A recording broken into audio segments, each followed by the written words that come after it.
There's been widespread reaction to the court ruling ordering the eviction of refugees that are camping outside the UN High Commissioner offices in Pretoria. Dozens had been camped there since May last year, we're told. Now, some who are in support of the decision have to have them relocated, while those who are against it are worried about possible human rights violations. Let's get you more reaction on this now. Bring in Nigel Branken, who's with the Kopanang Africa Against Xenophobia movement and joins us via our video link this morning. Nigel, it's great to see you. Thanks for making time to speak to us. And as I mentioned there's been widespread reaction with impassioned arguments being made on both sides. I wonder, as a start, what you reckon justice demands at this stage. Hi, Anda. Thanks for having me on. Yes, there certainly has been a lot of conversation. I must admit, being there yesterday, it was an incredibly emotional day, witnessing some of these horrific narratives, playing them out in so many lives. And I think it's absolutely clear what justice demands here. We have a situation where some people have fled war-torn countries, come to South Africa as refugees, legitimately as refugees. I mean, they have some current documentation challenges, but all of them have previously been certified as refugees. And of course, those documentation challenges need to be sorted out. And they've asked South Africa to host them as refugees, which you apply for a Section 22 permit as an asylum seeker. You're legally in the country. You then become a refugee after they verify your case. And the United Nations is then the custodian of refugees in South Africa. And so they're then living in South Africa, having fled these war-torn countries, and then the xenophobic attacks start to happen. And so they go to the UN and they ask the UN, please help us. I spoke to one woman yesterday who had relocated several times in different communities after facing several xenophobic attacks, where people have been attacked and family members have been killed. So they go to the UN and they say to the UN, please help us, can you relocate us to a different country? And the UN ignores their pleas. And so they camp outside in protest against the UN, saying, UN, help us. And then 2019 they were evicted, they got taken to Lindela, and in last year they were moved back by the Department of Home Affairs back to the same site. 50 women were moved back there. And again, they're still protesting. Help us, help us. Yep. And the UN is ignoring them. And so justice to me looks like the UN, doing what it's mandated to do. There's a refugee convention that places them as custodians of refugees across the world. They need to get the resources together. They need to provide proper housing for these people. They need to provide care and protection. That is their mandate. Right. And that is what they're failing to do. If the UN is the party here that's dropping the ball, so to speak, I wonder in what position that leaves the government, who in some ways is being criticized here. Because what the mayor of Tshwane is saying is that their bylaws have to be enforced in the interest of other residents in the area that are being affected and businesses which keep economic activity going there also being negatively affected. Yeah, I mean, one has to have compassion for business owners and actually everybody in South Africa, and we consistently see the challenges that poverty is bringing and the impact of poverty in our neighborhoods. Homeless people moving in, etc. However, we're a constitutional democracy, and our constitution, we've gone to a lot of detail to look at the protection of rights, and part of the challenge that we face in South Africa is that we've got extreme poverty, and we've got people coming into our communities who need help. And actually the responsibility is to protect them first. So it's quite interesting because the mayor didn't swear allegiance to the bylaws. He swore allegiance to the Constitution. I think politicians often forget that, that's actually what they swore allegiance to. And often these bylaws are in contravention of the Constitution.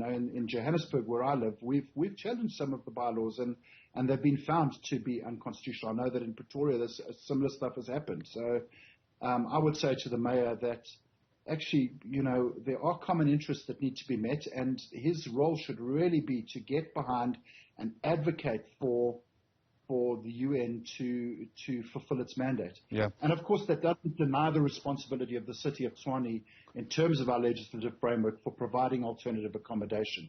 And perhaps we can go into that and what that could look like. Yeah, in just a moment. I mean, according to this article, courtesy of EWN, what the city actually argued in their court papers is that their bylaws need to be enforced. That's kind of the thrust of why they were asking the High Court in Pretoria to begin with to grant them that order for the evacuation to take place.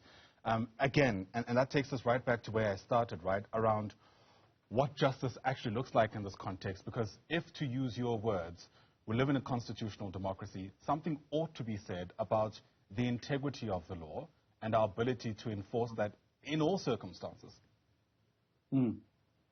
So again, we were talking about integrity of the law. We've also got other laws that supersede the bylaws. So we've got the PI, we've got the Prevention of Illegal Evictions Act, and the Constitution is our supreme law. And so actually, part of the challenge that we have is often bylaws come in and they often are serving the interests of a particular group of people, and they don't cover the full ambit. And I really think we need to have a look at a lot of our bylaws. I mean, and it goes to what is the role of a state in this constitution. We're supposed to have a state that is advancing human rights and actually taking the provision of basic social care and the advancement of human rights in healthcare, education, housing. All of these things are supposed to be taking this forward. But instead, what we constantly find is this criminalization of poverty, this criminalization of poor people, putting poor people on the back foot, instead of actually saying, how do we help these people? How do we get them? So Tshwane clearly has an obligation to provide alternative housing.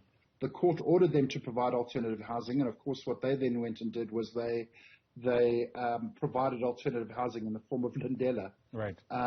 Which is, huge. I mean, currently Lindela doesn't have water. It is, the refugees who had been there before described the place with concentration camp-like. It's far away from job opportunities. If you go there, people said you go there to die. So, to send people to a detention facility, even though the court was saying, you could come and go, it's not really an appropriate solution. I think part of the challenge was these refugees were not represented in court. So Lawyers for Human Rights was amicus in the case, in other words, friends of the court, and were able to argue as much as they could. But some of the refugee stories, if they'd been told, I think we might have had a very different court order. But nonetheless, it still goes to the point is we've got to find ways in all of these areas. And this goes to everything in South Africa. This is our main issue. Right. The state is not advancing its main prerogative, which is the delivery of services. And so because we're not delivering services, we're sitting without electricity, we're sitting with challenges in our education system, we've got so much corruption in the healthcare system. And so what do we constantly do? We're constantly scapegoating. Who do we blame for the state's non-delivery? And we choose the easiest targets. And the easiest targets are often foreigners, they're often migrants.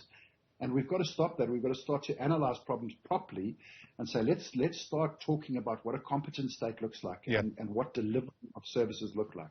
I hear you. And I think there's a lot of credence in what you're saying. In fact, some academics have written about South African exceptionalism, this idea that there's us and others on the continent. However, there's also the risk, I suppose, as we postulate academically about this, of coming across as being a bit patronizing to people who are saying that, listen, having the refugees here, as much as I am sympathetic to their plight, is actually more than just an inconvenience for me. It's affecting my livelihood too. And it's, that kind of complexity, I suppose, that we need to sometimes give a bit more time to. How do you acknowledge those people who are saying that this has become my burden, even though it's not my responsibility, and also take into consideration the very legitimate plight of these asylum seekers? Yeah. You see, I think part of the challenge in a lot of what happens in social media in particular is this binary positioning. And so we start to become, I'm sure you've encountered it in your social media with your friendship circles. Either people fully agree with you or you fully disagree with them, and there's no kind of I don't think we need to find middle ground, but we do need to find common ground. And I think the common ground that everybody has is that we've got to see a growing economy. The common ground, so I live in Orange Grove, and for us the common ground is we want a clean neighborhood. So we're working together, whether it's foreigners and locals, to create a clean neighborhood. And it's about these common interests that we've got to start to pursue. I do think that there is a lot of misconceptions that the media has, or that public figures have created, in particular people like Herman Mashaba and Gayton McKenzie and Poppy Ramatupa, in terms of their statements, which are just not rooted in fact. So, we have a very limited, we've got about 4% of the country are foreign nationals, and about 1.2 million to 1.5 million people who are undocumented foreign nationals. In addition to that, we've got close to between 10 and 15 million South Africans who are undocumented. So we've got a massive documentation crisis in the country. Home Affairs is not fulfilling its response. If you're undocumented, you can't get access to school, you can't open a bank account. So, the fight here shouldn't be about, the small group of this very small percentage of people who people perceive are taking away all their jobs. They're just not. It's the statistics reveal that on the whole, foreigners contribute to our GDP, are net creators of jobs in the country for South Africans. So, but again, in listening in the conversation, we've got to listen to the story. So in my community, we've got lots of South African locals who are excluded. We've got 18 to 35-year-olds who live here on Louis Botha Street, who are excluded from the economy, who can't find access to jobs, who haven't got access to to education. We've got to listen to those needs, and we can't address xenophobia without talking about how do we actually address the economy in South Africa, how do we actually address the issues of education, the issues of healthcare. And we're being sold a narrative that is making us look away from the real problems. Yeah. If I could talk, Poppy Ramatuba in the MEC for Health if you look, the Auditor General's report came out literally 2 days before she made her big xenophobic statements, and the audit, and it was 2 or 3 weeks before that her offices was raided by the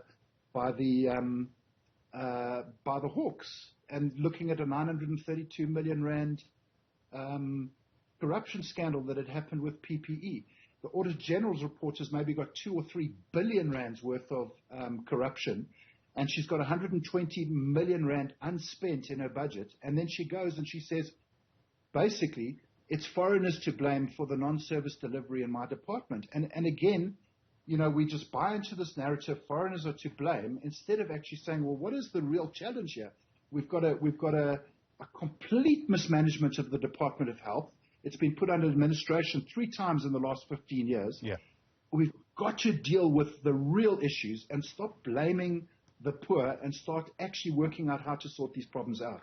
Absolutely. So while still listening to poor South Africans who are facing the brunt of poverty and inequality and the challenges that we face. Exactly, and not ignoring ways through which they view their current reality, I suppose. Exactly. And, the question will also then become, who kind of has to do the heavy lifting while we wait for these massive macro challenge to finally be addressed in a country which, let's face it, is spoilt for choice about where to begin in addressing some of these issues. But I suppose that's a salient discussion that needs to take place on the sidelines of looking at how we find solutions to this particular problem. But Nigel, Branken, it's great to have you. Thanks very much indeed for speaking to us, and hopefully there's a solution found rather sooner than later. Nigel is with Kopanang Africa Against Xenophobia. Once again, thanks very much indeed.